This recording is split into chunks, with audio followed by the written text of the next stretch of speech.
What's good YouTube, and welcome to the house. I know it's been buyout after buyout after buyout on the market, so I wanted to do something special, as well as the bad news, Walmart, Target, freaking things happening all over the place with limits on products. So I wanted to do a penny stonk market watch. I'm still going to cover some buyouts that happened, and I worked out a huge sale with Gamer's Choice, $150 per case of Megatins. Code WhatsGood5 does not give you 5% on top of this already amazing price, but you do support the channel directly if you are making a purchase on these Megatins today or tomorrow. That is when the sale will end, Sunday night. But at $150 per case of tins, at 12 tins per case, that's around $12.50 per tin. Whether you're ripping them open or deciding to keep them sealed, if you're rolling the dice on these Megatins, this is an amazing price point, and it's not going to get any better than that, I would think. I've said that so many times already though, but this is literally bottom out pricing for you guys. And I think when we look at the other tins, a lot of people will speculate on keeping these sealed. Do remember the 2020 path though. Dragoon didn't start out so hot. It took a ban list, and then the product upturned after sitting on the shelf for a while at $190 on TCG Player as well. Dragoon really had to take his time,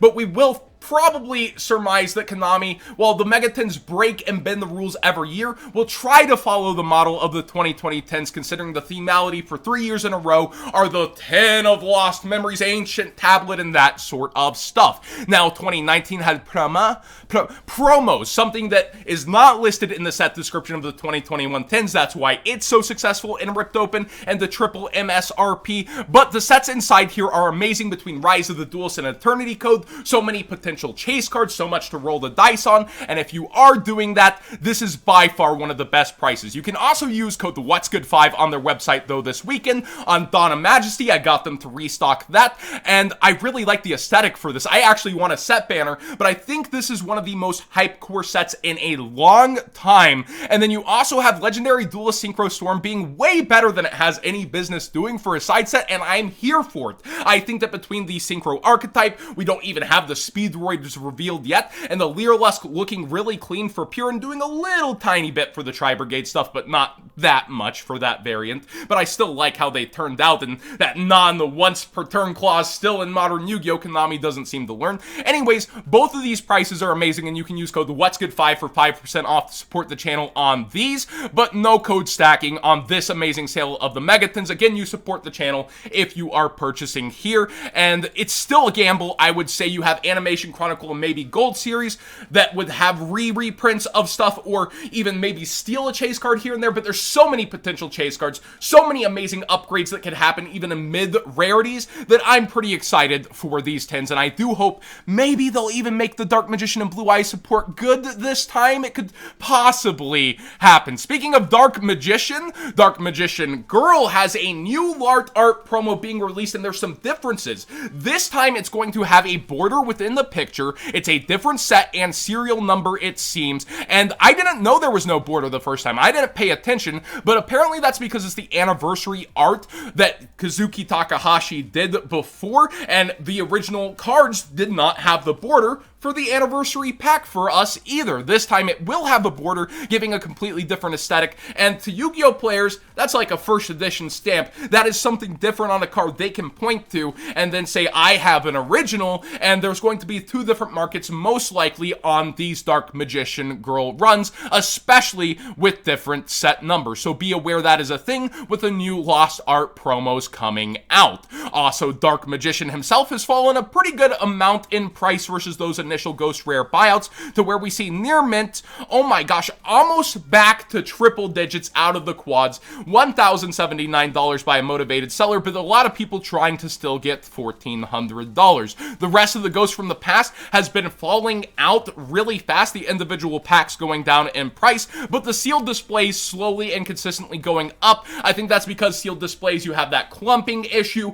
people selling the displays. It's a lot less likely they were able to pull a Ghost and circumvent you from pulling a Ghost thanks to clumping, so a lot of people more comfortable on sitting on sealed displays or going for them, and the rest of the singles just down in price. It is Ghost Rare or bust with this set. So many sellers even on the more hype cards now. The competition is crazy here, and the singles, If you're after them, that's good for you, keeping the prices way down as the ghost rares take all the brunt of here is the value that you were after in the set. Good luck if you're in that sealed at all.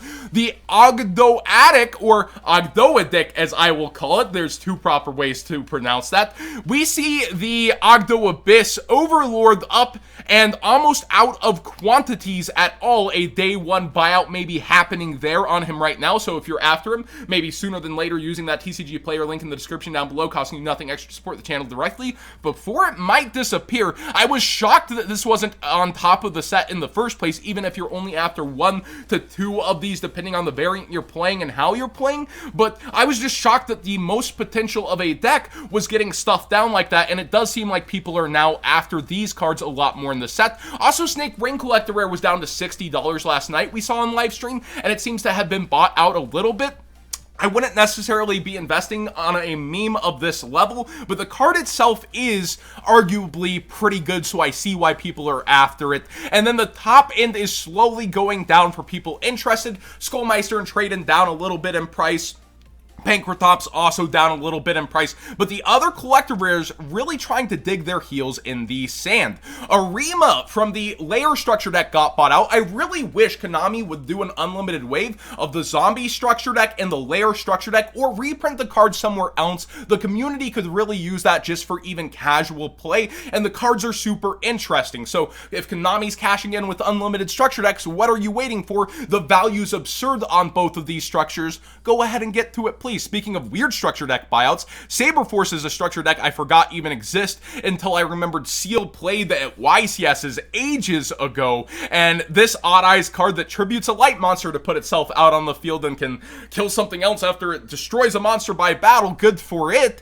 It is up in price and bought out. I guess it's an Odd Eyes collectible at this point out of a super weird structure deck that is also going up in price, sealed for no good reason. A couple of penny stonks to go over today. Tri-Brigade kits and Blazing Vortex. Blazing Vortex will not be in the 2021 Megatins, and we see Tri-Brigade continue to get a lot of hype. I think this is an excellent penny stonk. It's way under the pre-sale prices and the release prices, and overtime competition has put it down, although it does go towards $2 rather quickly, so this is something I would think about getting sooner than later. I also think that Sacred Tree Beast Hyperton, this is a really cool card because it's the one we were talking about with the Rikas, that they tribute the Rika and end up bringing this out. So the fact that it has a generic rank 4 enabler into it that also will give it a material off the rip, then you can activate something giving it a spell material instead of it just having a monster. You prevent Nibiru from happening throughout that entire combo. You get something guaranteed at the end of it, and then on top of it, you're going to have this to be able to play back during your opponent's turn for an easy negate on board. It's not the next Calamities, but preventing Nibiru in combos with any rank 4 is pretty impressive without having to really pull out all the stops and still gain advantage slash board presence and huge attack. And this is also in Blazing Vortex, so this will not be seeing a reprint likely anytime soon. I really like Harpy's Feather Storm. This card is insane. The commons have been getting eaten up off the market, but I would go for the holos personally. You have Legendary Duelist Sister of the Rose having a super rare, and the original Duelist Saga ultra rare still really conservative in price for how everything is starting to slowly go down in quantities. I would get a holographic before the common, but depending on your budget, I would be fine picking up any version of this while it is still cheap. I could easily see this finding its way back into metagame slash rogue decks. You have Cyber Emergency, you have the Cyber Style Structure deck coming at some point. These are all holographic printings. People do love having holos. The mid-rarity I could see spiking maybe back towards $5. The super rares maybe even going up a little more as they have gone down over time thanks to Genesis Impact being so cheap. But the secret rares way up there. People love hollowing out their deck even if they're stuck with mid-rarities. And I do think this is an okay penny stonk to speculate on.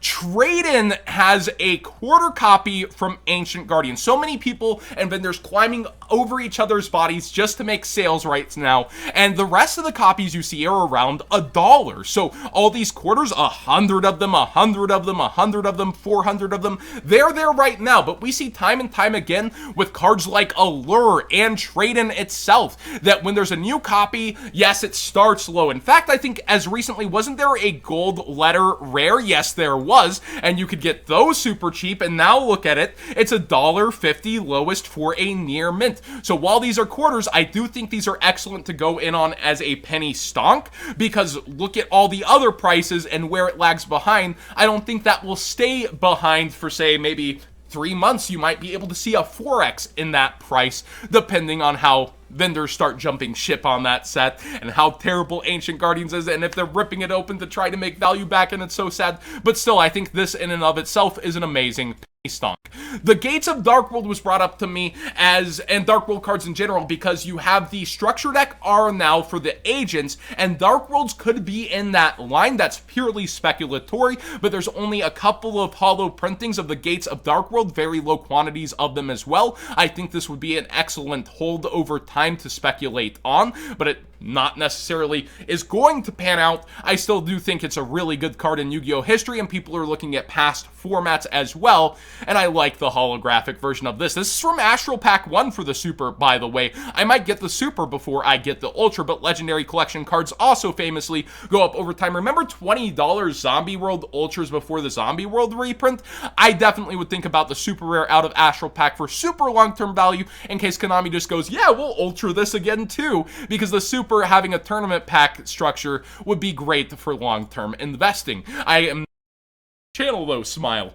We also see that Dark World dealings over time, the super rares have recovered in price to being about $1 for each. I do think Dark World's dealings would get a reprint in a structure deck R of this, as would the Gates, but for common versions, and then people would be after hollow pieces. And we see with the agent stuff how buyouts are ridiculous despite potential reprints early on just the announcement of the structure deck. That's why people like to get ahead early and then list at a higher price and wait for the buyouts and make their guaranteed profit that isn't necessarily guaranteed, but they game the system that way.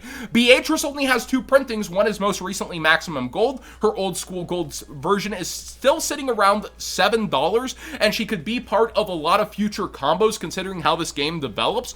I wouldn't mind sitting on this, especially around the 50-cent mark and the competition there, but she's really about $1. Still an excellent penny stonk in my opinion, considering the next version of her is still a gold rare and is 7x that price.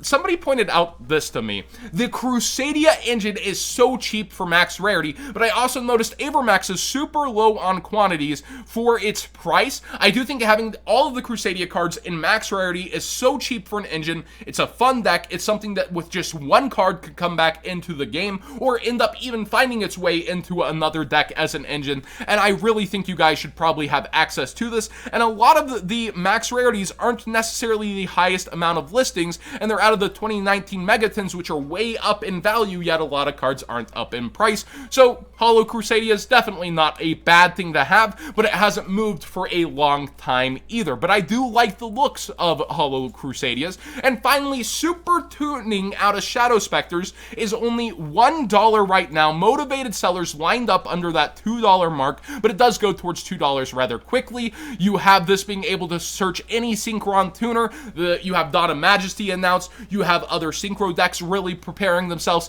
I do think having a hollow tuning, because the rest of them afterwards are either much more in price, like the ultra rare from Star Strike Blast / Ulti, or they're common, which isn't hollow, which, get it away from me for some people. That's why I think super tuning could go up in price, and you do have past formats to play it in as well. But be aware, it is the lowest hollow rarity for it. And didn't it get a gold letter rare too, or am I crazy? Yeah, it did actually. So many gold letter rares to also speculate on, but I would definitely go for the hollow first. That being said, hopefully this market watch was of much better pacing than the usual one, bringing you guys penny stonks, bringing you guys a sale, and a bit of relief from all the bad, crazy news going on around / the market, with fights breaking out at Target over sports cards and trading cards, and then you see like the limits imposed. It's been crazy out there. Be careful while shopping while you're out. Watch your back and be aware of your surroundings always. But I do hope this is good news. And